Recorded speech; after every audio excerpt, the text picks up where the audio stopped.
Welcome, welcome, everybody. Welcome to this edition of Crashes and Taxes. And you see, I have my friendly producer and friend, Matt Johnson, right here with me. And he is going to run this podcast because I can go really long. And we thought, let's get more topics. Otherwise, let's touch on a bunch of stuff. So I'm going to let Matt direct me because I need some direction. You're the producer. So there you go. Well, we'll see if I have my certified Rebecca Wrangler card still at the end of this episode. Great. All right. So Awesome. Let's talk about the midterms a little bit. There's a lot of things that are going to affect people's money. We've got lots of things on people's minds. You've got the IRS hiring new agents. That sounds bad initially. We'll see if it actually turns out that way. I want to talk about that. There's the raid on Mar-a-Lago and how that's affecting the midterms. So I'm curious what your opinion is based on that, because that's going to affect a lot of what is able to be passed over the next 2 years of the last couple of years of the Biden administration. We know there's probably a lot of things that they would like to do that so far maybe they haven't had the political capital to do. But if they somehow hold off and keep hold of the Senate and especially the House, then they're going to take that as a mandate to keep going and keep doing the things that they want to do. So I'm curious, just at this stage, what's your feeling on how the midterms will turn out? So I will start by telling you, Matt, that I'm going to answer all the questions as if nothing major was going to happen before the midterms, but I absolutely don't believe that to be the case at all. And so everything I'm about to explain that I think would happen under the normal course of business is going to not happen and is going to completely be changed because we have massive things happening before November 8th of this year. So let's start with, you started with Mar-a-Lago, I think is where you went first, right? And how does that impact the midterms? And so, the problem with the Mar-a-Lago is Trump has now moved to appoint a special master, and that is going to be an outside independent person who, and the judge wrote a preliminary order on Saturday, basically the Saturday after he basically sought it. So, depending on when the podcast airs, don't think it was the Saturday before the podcast. Obviously, we produce these.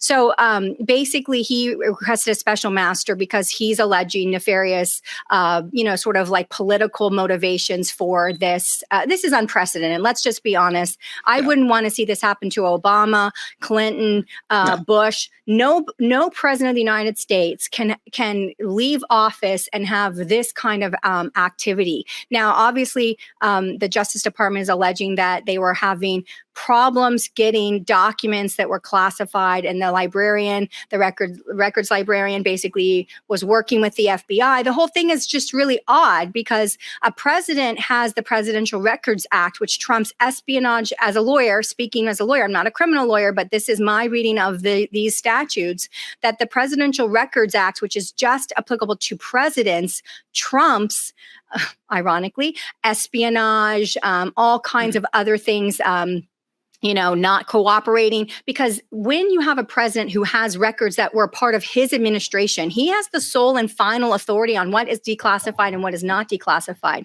Now, what is speculated, and this is going to all come out. So this is coming out. I'm telling you, and I'm warning all of our audience, this is not going to go away. I do absolutely believe a special master will be appointed. I actually see that this will be taken outside of Department of Justice and FBI, and that there will be a third party coming in that will actually be overseeing the entire thing. And it will start with the special master. But this is so big.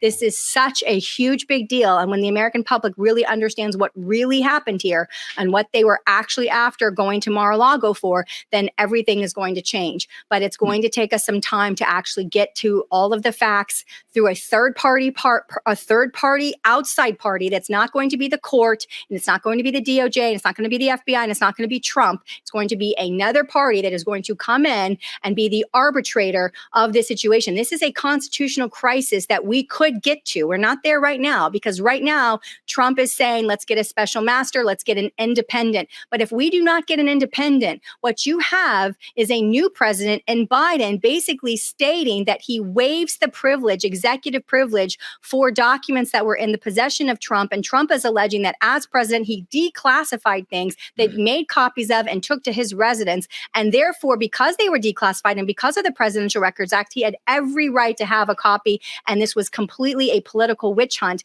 That is his allegation. And because this could get to a constitutional crisis state, there will be a third group that will come in here and will actually take over, and they will be the mediator of this whole situation. And then we will get to the actual truth. Department of Justice has dirty hands. FBI has dirty hands. And I'm not saying on the Trump end whether they did something right or wrong. All I can tell you is from the constitutional law perspective and the Presidential Records Act, it is very clear that the president, singularly, that one person and that one position has certain rights that not anyone else has. And therefore, espionage and all these other allegations apply, except for documents that a president has the right to retain after declassification. Right. All right. So one quick question before we talk about the effects on the midterms, because I've heard rumblings that people believe that part of the documents they might have been going after were related to Russiagate, which I find hilarious, because the whole thing, I mean, if coming from their perspective, if you understand what happened, you know that Russiagate was essentially a Clinton operation invention to begin with. So the idea that there's documents that are related to Russiagate, that somehow that's what they thought was there and then they're going to go get them, to me, the end result is they have egg on their face, even if that's true. So I think they're fishing. That's my impression of it, is they're fishing for something, and they're trying to knock him out with bad PR. And as with most things, they don't understand that bad PR doesn't seem to, that is a misnomer when it comes to Trump. PR is good, period, end of story. You know, I am a libertarian, and so I know my comments are going to come across as very partisan, but I actually think one of our Republican presidents in the most recent time frame in the last 20 years was one of our worst presidents ever, because as a libertarian, that president wrote the Patriot Act, wrote in national security letters, a bank account could be requested from the bank, cell phone records from the cell phone company, and with the national security letter through the Patriot Act, you're not even allowed to tell the bank. The bank is not allowed to tell the client, the telephone company is not allowed to tell the client, their customer, that their records have been subpoenaed. So I am not pro any, I am more of a libertarian than a Republican or a Democrat or a conservative or a liberal. I am a libertarian. I'm about the Constitution and our rights and our freedoms. So I am not for anybody being overly aggressive to either political party. But what I can say is this is 100% somewhat related to the fact that President Trump filed a RICO case naming Hillary Clinton, naming Obama, naming certain agents of the government in March in South Florida, a case where 3 or 4 judges recused themselves because it was so highly connected at the top echelons of politics regarding Crossfire Hurricane, regarding Russiagate. And he had, while in his presidency, declassified documents that the FBI refused to release, or the DNI refused to release. And there is speculation that some of the discovery from the RICO case that's been filed in South Florida early this spring of this year, right before spring, right at the end of winter, beginning of spring, basically was alleging certain allegations, and that these documents they thought they would be able to retrieve from Mar-a-Lago based on some of the allegations in the RICO violation case. So this is very deep, Matt, and it's going to take a lot of time to get a little bit unwound. Americans are just getting a very little bit of the truth of what's really going on. The stuff that's going on is massive. It will make huge waves. People will not understand what's going on. It will be shocking to a lot of people. But this is this is a huge thing. This is going to be written about for many, many years to come.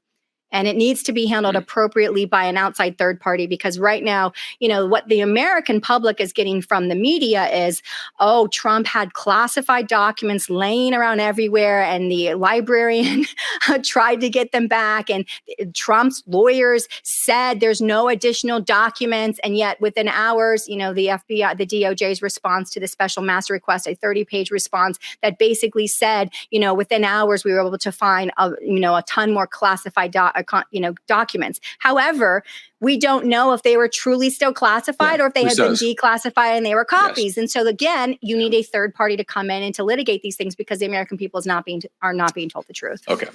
So the initial response seemed to be it strengthened Trump's position a lot. It reinforces his position as a martyr, as an outsider, all those things, right?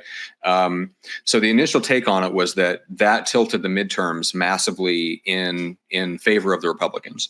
And then obviously a lot of the Republicans, maybe even most or all of the Republicans that were explicitly endorsed by Trump won their primaries. So you can tell that the Republican base is still very much behind Trump, even to the point where the people that were not behind Trump had to come out and like basically defend Trump and say, yes, this Mar-a-Lago raid, not a good idea. Don't agree with it. Don't agree with Trump, but this shouldn't have happened. So they kind of had to like begrudgingly defend him.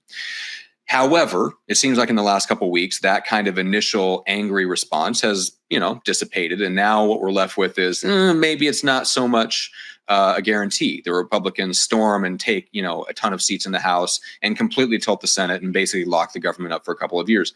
So you believe that something is going to happen. But even if it didn't, what's your take on the midterms right now? And how does that affect, we'll talk about how it affects money in a second, but just your take on the midterms. What do you think is going to happen? Well, it's really hard to say because I don't think that we really do have vote transparency. And I don't think that any concerns that did occur in 2020 that Trump obviously brought up and continues to bring up were effectively dealt with. I'll tell you, when I watched the election in 2020, I was literally finishing my MBA degree and I was in quantitative analysis, basically, which is just basically regression analysis, statistical regression analysis, multivariate statistical regression analysis, which some people know what I'm talking about. Some people don't know exactly what I'm talking about. But the bottom line is some of the things that occurred after the voting counts got shut down are just statistically impossible. So that's my problem, right? Like people want to say, Trump's got this big lie out there that he really won. And the other side is saying, oh, that's ridiculous. It's not possible to do that. Although in 2016, we had a bunch of Democrats coming out and saying that the election was stolen and that the machines had been compromised. So it's weird to hear the parties switch depending on which way the election actually goes. But I can tell you from a mathematical perspective, and math is never wrong. I've never found it to be wrong anyways. I'd love to have a challenge if someone has a math equation that doesn't work out. I'd love to see that because I believe math is absolute and black and white and always right. And that's why I love it so much.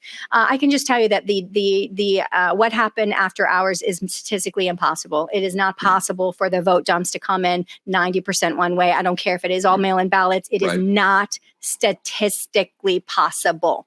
It's impossible, in other words. Therefore, there was something that occurred in the election. What it was, it's not something that I track into and get into at my job level because I'm on the finance side and I'm on the math side. And I do care about politics because I care about taxes and I care about them taking away our freedoms. I'd rather we have no politicians, no federal government, no Department of Education, where we pay a flat sales tax on everything we buy and everything is even and equal and there's no tax loopholes. And I would get out of, I'd be out of a job from a tax law perspective, but that's okay. I don't care if it means freedom from, craziness. The fact is the federal government, both sides, we have a uni-party. We really have a uni-party now. Both sides have compromised. They've way overtaxed us. They've way overlet China become we are so reliant on China. If we had another pandemic, we know we probably wouldn't survive it because most of our pharmaceuticals come from China and they shut down every time there's one person that has an asymptomatic positive test. So we didn't do anything to shore up our own resources and our own viability as an independent country from 2020 present day. We didn't do anything about the fact that we had dumps that were statistically impossible. I get so mad when people want to go and they want to investigate this and that. I'm just thinking it's just not possible mathematically. Why isn't anybody saying this? Because that's the truth. So then if it's not possible mathematically, you have to prove to me how it happened because it's not possible. So it's quite irritating that we have had all of these things happen. And because there's so much mixed messages and media is so the big lie. Well, it's not so much a lie because it was impossible. The votes that you said were right are not possible mathematically. So what did happen? And have we had an actual real investigation? No, because we basically just called it a big lie and we moved on. So if there is some kind of vote situation going on, what does that look like for the midterms? Because you do have Biden in office and you do have him wanting to finish out his final 2 years of this administration. And what does that look like? Who's in charge of what happened? I don't know. But I can tell you that any side that thinks that it's in the bag for the Republicans because, Biden's approval is in the 30s and we have record inflation. And real inflation is really, if you use the same equation that they use in the 80s, real inflation is 15 to 18%. It's not 9%. It's not 8%. It's 15 to 18%. And this is why the Fed came out and said, we must raise rates because they know if they don't keep the strength of the dollar, which right now is a facade and operating on just, the last 50 years of his story and every country saying, well, we got to go to America. That's where the safety is.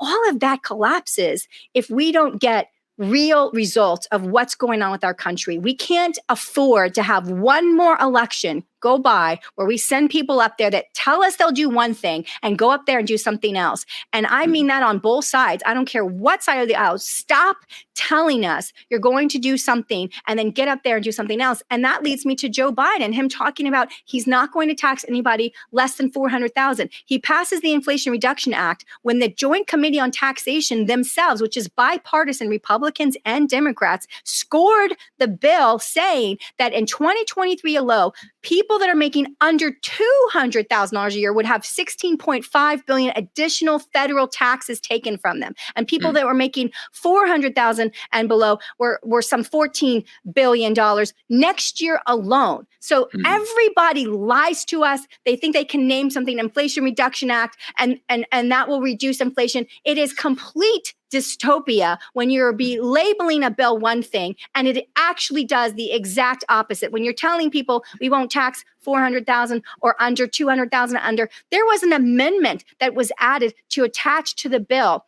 that would force the IRS not to do any additional new audits on people making under 400,000, and every Democrat voted against it. Right. They voted against it. Does the media come out and tell people this? Stop with the lies. Stop thinking that we're all asleep, that we don't know what's going on, that we can't look at other sources than the mainstream news and figure out that we are being lied to on both sides. No one's held accountable. No one ever answers for anything they do. They slap up a name and they expect the American people to swallow it hook, line, and sinker. And I think everyone is sick of it. Yeah, hope so. Sadly, it's worked for way too long because I agree with all the things that you just said. And we have let them do that for a very, very long time. Okay. So we briefly alluded to this in the introduction, which is that you've got them attempting to strengthen the IRS. They're clearly aiming to pull, sounds like a combined $30 billion out of people that make under 400 grand. They clearly want to audit those people, obviously. They're clearly hiring more IRS agents. So I think I made a comment before we hit record that the only good news about that is that if the government is going to try to screw you, we know they're going to do it slowly and incompetently. So what are some of the things that you're looking at that can circumvent, allow you to pay no more than what you can legally pay? Is there anything that people need to be aware of that can help them out? I mean, I think that your point is exactly dead on, that we have to just rely on how big they are and how massive that they are, and that they're bureaucratic and that it will take, so much time. The one issue that I will say, and the Washington Post did a great article about this exact thing right when the Inflation Reduction Act got passed. I was really surprised that they did a really fair analysis of the tax implications. And, basically their point was that we have over 51 last year in 2021, 51% of all audits of all exams, everything, 51% were on people in America that made less than $75,000 a year.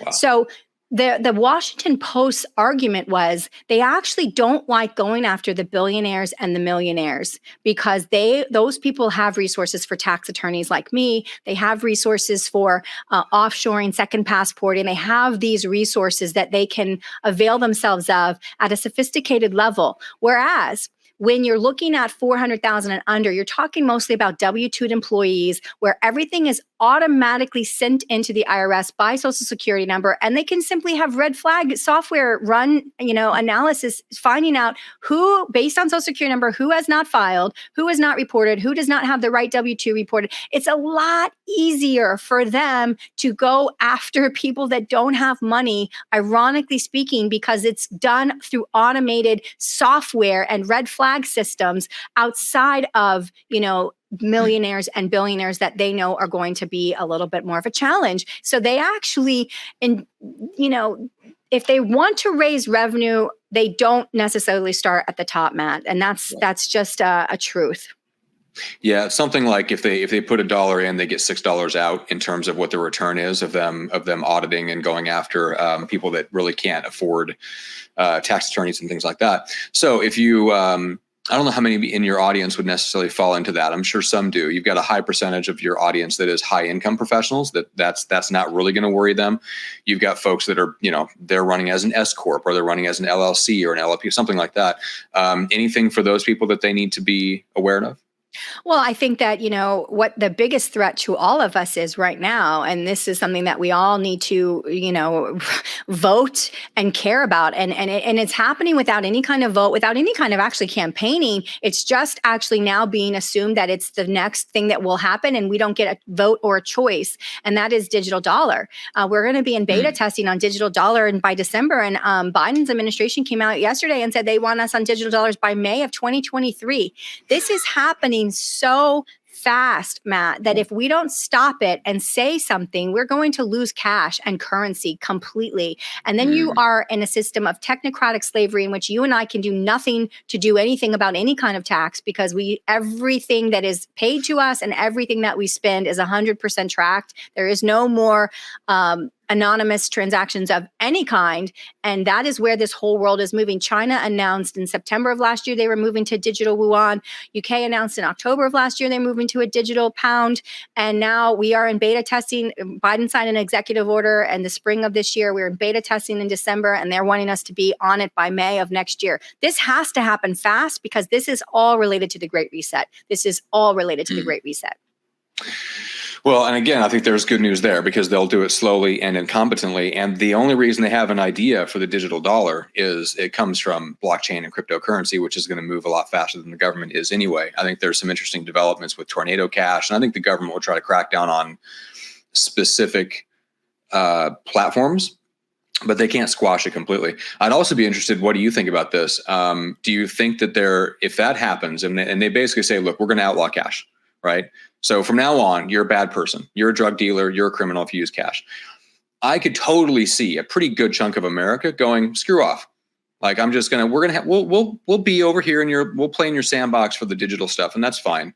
But we're going to play over here also. We're going to use cash and we're going to pass it amongst ourselves. And the things that we feel like doing in the gray market, we will. And the things that we do in the open market, we'll do with the full transparency. I mean, this is the way that it works in third world countries when they start to screw up their own currency. I've got staff who's from Zimbabwe who lived through the hyperinflation of those days. And that's exactly what happened. You had hard currency from other countries or whatever, and that became the actual dominant currency for getting basic supplies, and you just exchange it person to person. It was all kind of off the record.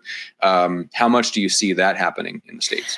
Oh gosh, I wish I could say I could see it happening, but the truth is, Matt, there will come a day. It's not today. It's not right now. It's not going to be successful, but there is going to come a day where we will be moved to digital currency and we won't have any ability to stop it. And let me explain to you why.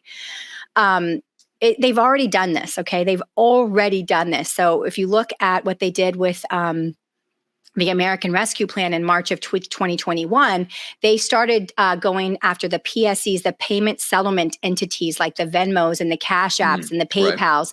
And they started saying, look, now you have to send a 1099 auto report every year. You've got to start getting Social Security ID information from everybody who uses your platform because you're going to have to report through a 1099-K, basically all of the transactions, the number of transactions and anything that they received as compensation above $600 and up. So if someone has over $600 that went through Cash App or Venmo or PayPal on an annual basis, they're going to get a 10K with all of the distributions that they got. And then the IRS assumes that's income, and it's up to you to provide your receipts to prove that it's not. So the first thing, and the reason I make that point, even though it seems unrelated, is because they are going to go after the payment providers. They're going to go after the custodians on the blockchain side. They're going to go after the Coinbase, the Coinflips, the Krakens. They're going to go after the third-party custodians.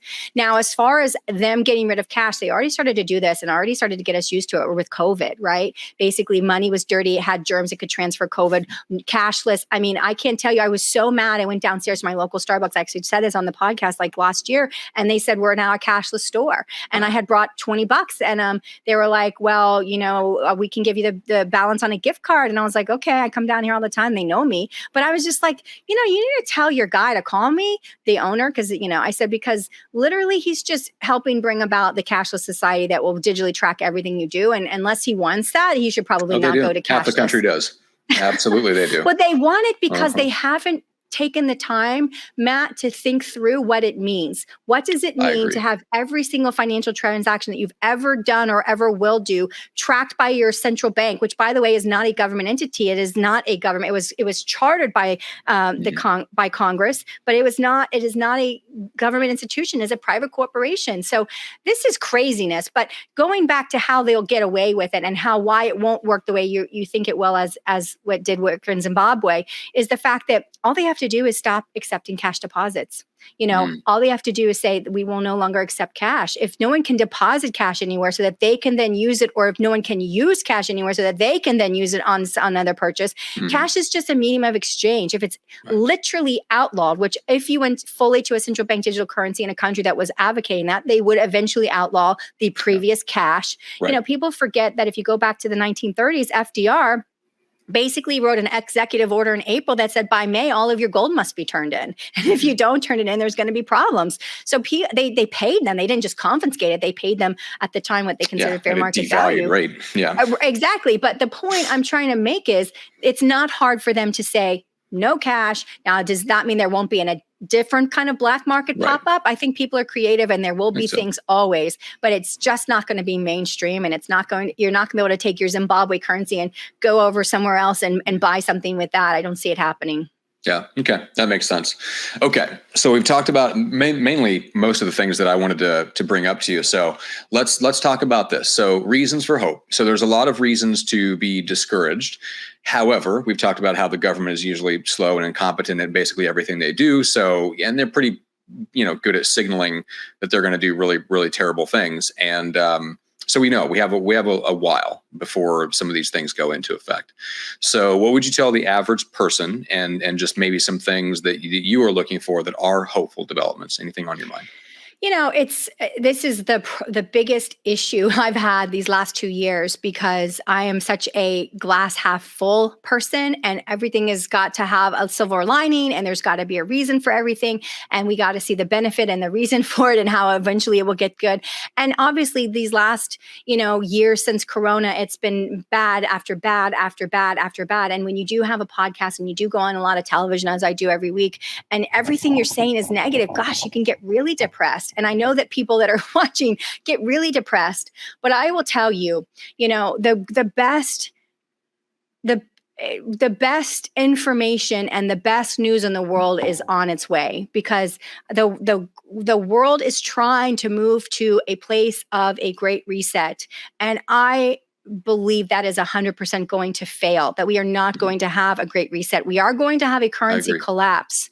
We are going to see a currency collapse. It's already started and there's no stopping it. It is coming and we will not be able to avoid it. So I've told everybody it's very important to have some liquid cash, available. I don't see a run on the banks necessarily, but I do see that banks could say, hey, I've already noticed, and I'll tell you 2 things that happened to me this week that were really alarming. But I do see banks saying you will schedule appointments for you. You can come in 30 days. You can have this much until then. They're going to ration. Absolutely. Because we don't have enough reserves. And the problem is our largest banks have the least reserves because they have overnight lending relationships direct with the Fed. And so, people that think that they have really big banks and they think that's a good thing, it could actually be a bad thing in this kind of circumstance. But I'll tell you, I have obviously I manage my own wealth practice. I obviously have, funds at multiple places. And I dealt with one of the largest brokers in the world this week.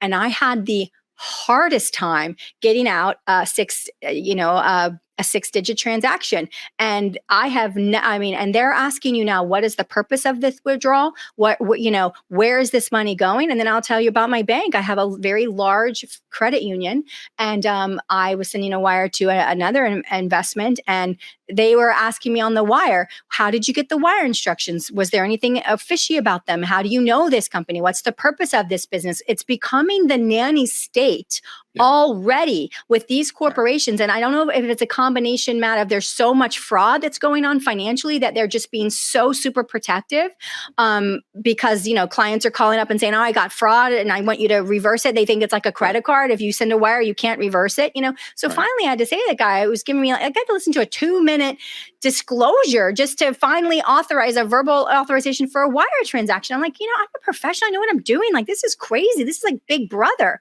And this is what's happening is we're getting these companies that are forgetting that this is a free market. And if I don't like how you're treating me, I'll just go to the bank around the corner. But see, if they are working in concert, it's kind of like a fascistic model. But if you've got a public-private partnership, something like that World Economic Forum is really advocating, if you get a public-private partnership and you get all companies to agree to treat all customers this way, then all of a sudden the companies can basically control how they treat us and how they act. And I think America needs to rise up and revolt and say, we're not going for this. We're not going to have a great reset. We go to a digital dollar and you track everything we do. We're not going to be slaves technocratically to what you say we can and can't do, where we can and can't spend. But I'm telling you, this is already coming and we're already being conditioned to accept, like, is it your money or do you need to listen to the rules of this corporation you're doing business with? It's getting really scary. It's totally fascism when you're having the government do through private corporations what they couldn't do through the government because they don't have the rights, because people have individual rights.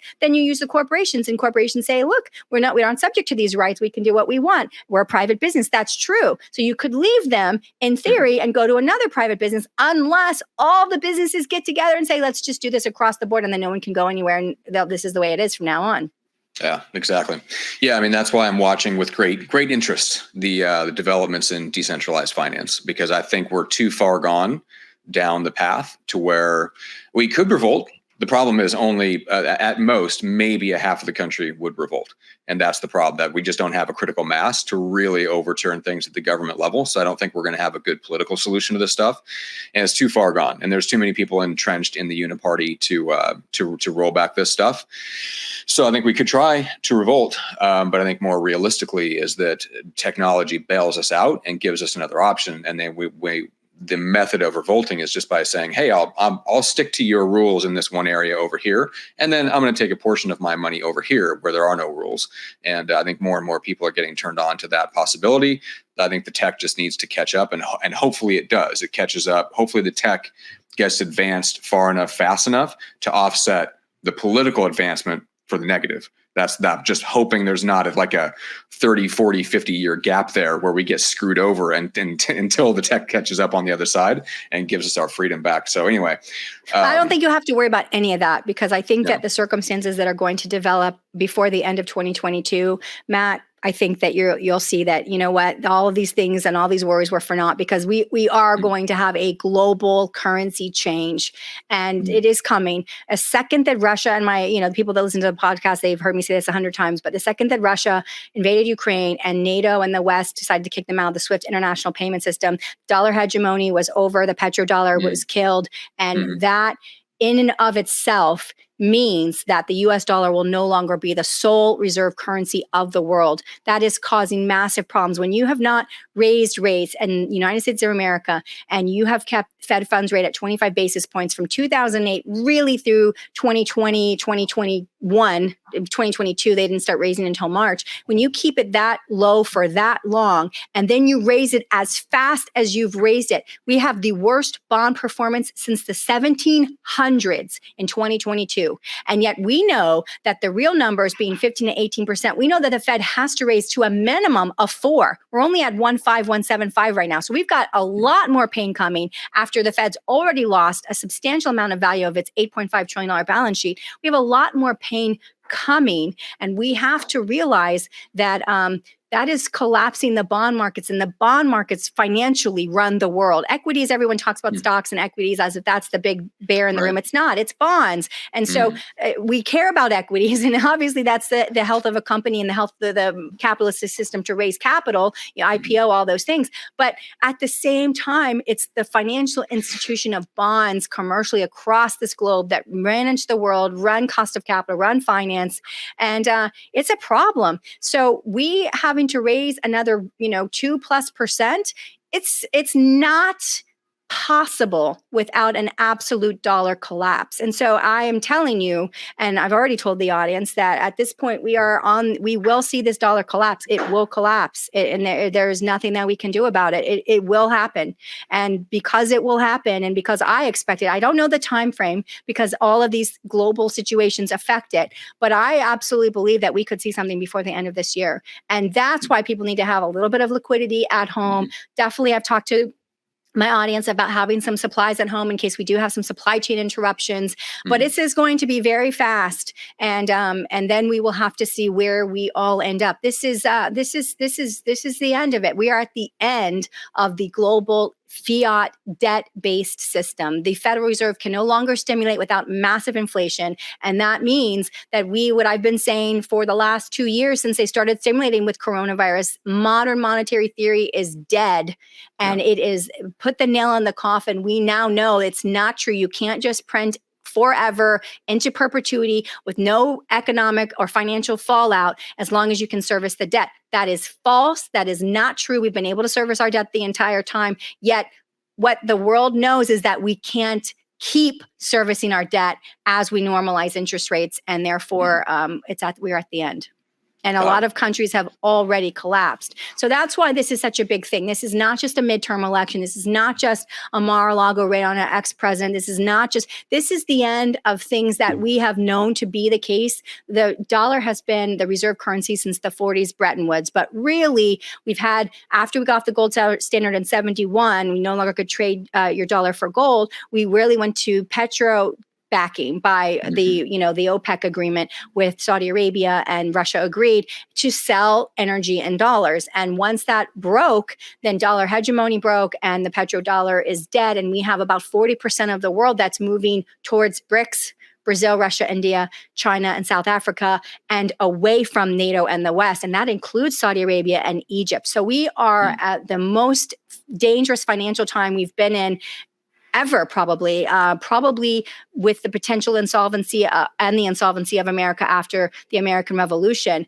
We are, it's not, but you know what? The thing, Matt, is to keep in mind, and that the positive nature of this, and that we can have, and this is why I said at the very beginning, it's very hard for me because I am so transparent and I want to tell the truth. And yet I hate being so negative, but this is the time frame I'm living in, right? Just keep in mind that, a lot of people that are listening to us, they're hearing this message, and they're going to, when things start to go and things start to change, they're going to know this is what Rebecca talked about, and this is why I had some supplies and I have some cash at home, and they aren't going to be as shocked. And money is a relative thing. So as long as you are relatively doing these things that we're telling you to do, get out of equities. We're going to have a crash. If you haven't already gotten out of bonds, you should have gotten out of bonds, but we know that bonds are going to crash even more because we know rates have to go up even more, double what they've already gone up. So therefore, get out of bonds. Look at precious metals. Gold, silver are two things that have been since the Old Testament, the currency that will get you through these crazy times. So the US dollar is going to have a lot of problems, and people are sitting in cash right now, and that's fine. But if we have a dollar collapse, you might want to think about hedging with some metals as well, because it's not going to be pretty. Right. Okay. All right.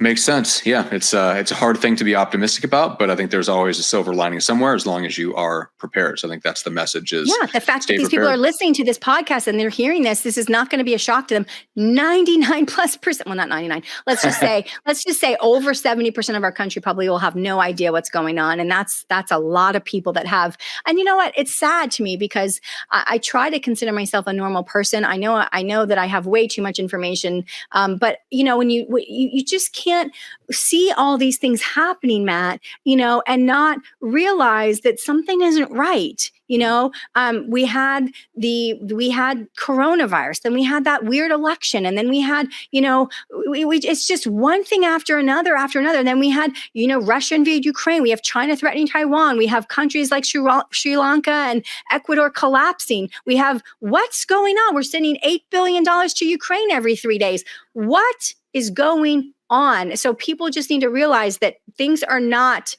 as they seem. Things are changing, and be prepared because it's going to be big. And I would much rather people have that, you know, expectation that something is going to happen, and let me get a little bit prepared so that when it does happen, they're relatively, because like I said, if 70% of this country has no idea and they're still in equities and still in bonds, they've still got all their cash in the bank and they think everything's fine and they don't have any preparations, you are so much better off than so much of the country, because these people are just unfortunately just looking at their Facebook and their Instagram and their TikTok, and, you know, get off your social media and wake up. The world is changing. You know, I just saw the World Economic Forum. I pick on them a lot because they're the ones that are really pushing the Great Reset. So obviously that makes a lot of sense for me to go to them.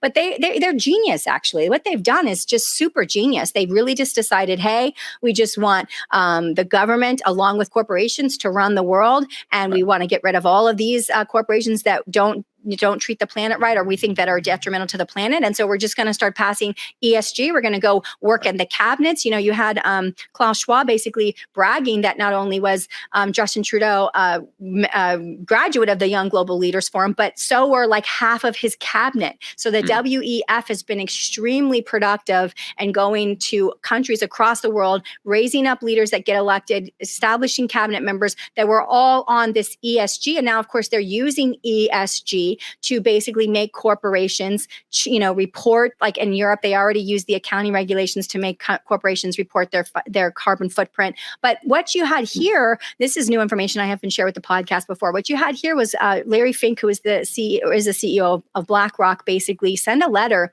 to all of the Fortune 500 companies that they are invested in, which, by the way, is all of them. And basically so much as say, you will start tracking carbon footprint costs now, and you will start reporting it. And then you have Equifax, Experian, and TransUnion coming out and saying that they can start tracking your individual carbon footprint on your credit report. This is coming to America. We're like 3 years behind everyone else. We need to wake up and realize that the restrictions where they're saying we're going to cut your fertilizer ability by 30%, your nitrogen output by this, that means that 30% less agriculture means where does that food get replaced? This is why you're seeing the bugs and the grasshoppers and the meal powder, and it's just nuts. And yet there's no equivalent effective alternative to the WEF to say, well, we don't agree with your science that the earth is, you know, we had scientists back in 85 said by 2000 the earth will no longer exist because of the climate change. And, you know, so there's still, even though they like to say it's settled science as if that means it's settled, you know, they say it's settled because they don't want to have to prove the science. But we do need another group to come along and say, let's look at your science. Let's look at this, because all of your other predictions, Al Gore's prediction of the earth melting hasn't happened, and you are costing lives now. What my thesis is that what happened, Matt, was we used to be an agrarian society of agriculture, and it wasn't until petrochemicals, fertilizer. So it was chemicals from obviously fossil fuels that were put into commercial, agriculture that then all of a sudden grew this massive amount of more food that allowed our population to grow to almost 8 billion people. And only with those advancements could we allow and feed this many people. Now what's happening is these people are wanting to go in the exact opposite direction and take that commercial and that institutional ability away. But what that means is that millions of people will die. not millions, billions of people will die. And nobody's talking about this. They're just acting like we can just all of a sudden be okay on crickets. I mean, what's going on here? And get out of your social media and do something about it. Get involved, find out what's going on. If it's your local person, I mean, I'm not into politics as far as, advocating for it, especially because I believe all of them are a uni-party right now. But the World Economic Forum, I brought them up because they just published a paper in July 22nd, that basically is calling for the end of private car ownership because they, were using, they're saying it costs too much metal to make a car. And they used some obscure van example in England that's only used 4% of the time. And what a waste of resources. And, we should at least force car sharing and whatever. So if you're saying that you are for forcing sharing, then you kind of are for the end of private ownership. But then you had Reuters come out and fact check that and say that the people that said that WF said they want to end private ownership is false. I mean, it's just ridiculous. Let's get to the truth and let's stop with this obfuscation of what's really going on. They really do have a plan to really cut food production that really will kill billions of people. And we're supposed to be okay with that? I don't think so. Yeah, agreed. All right, give me the 60-second pitch. Why should they reach out and talk? I usually don't really tell podcast people to call and talk. I mean, we do get a lot of people that do because they hear that we have knowledge base that they aren't getting from their Wall Street broker. And, they want that, especially with these crazy times. But honestly, if people have watched me and listened to me and haven't called, then, that's fine. They're probably just, they have something going on and they don't need to work with us. But clearly the people that are listening to this and hear that this resonates with them and this is new information they haven't heard, they stumbled on it, somebody sent them the podcast, whatever, and you want to have a professional assessment without obligation of what you could and should be doing right now, then certainly absolutely call us and please call us the sooner the better, because I'm expecting this imminently. This could be September. And in fact, I have a lot of data showing that September is going to be a huge month. September is typically the worst trading month of the year. We have a lot of other big, huge things happening in September. So I actually think a lot of things will start happening this month. But October, of course, the election is November 8th. It's supposed to be anyways. And we just have so much going on. I mean, I'm telling you that this whole appointment of a special master and this third party coming in is going to be a big deal. There's going to be a lot of revelations. I think we're in for a lot of choppy waters. And I can't imagine right now knowing what to do without talking to someone who really understands how this is going to affect me. Yeah, I agree. All right. So if you are listening to this, obviously you can go to the website. Links are in the description and down below on the episode. If you're, got this because you got an email, then there'll be links there as well where you can grab more information and reach out and schedule a call and all that fun stuff. So Rebecca, as always, it's fun to talk about because we get to flex our political muscles and bounce some ideas off each other. So I really appreciate it. Thank you, Matt, so much. I appreciate it as well. Anytime you want to help me get this podcast done, you let me know. He comes on and says, we got to get a podcast done. You got to have the time. It's a busy time right now. It's just a busy time. So thank you, Matt, so much. And I will end the broadcast. Thank you guys for joining.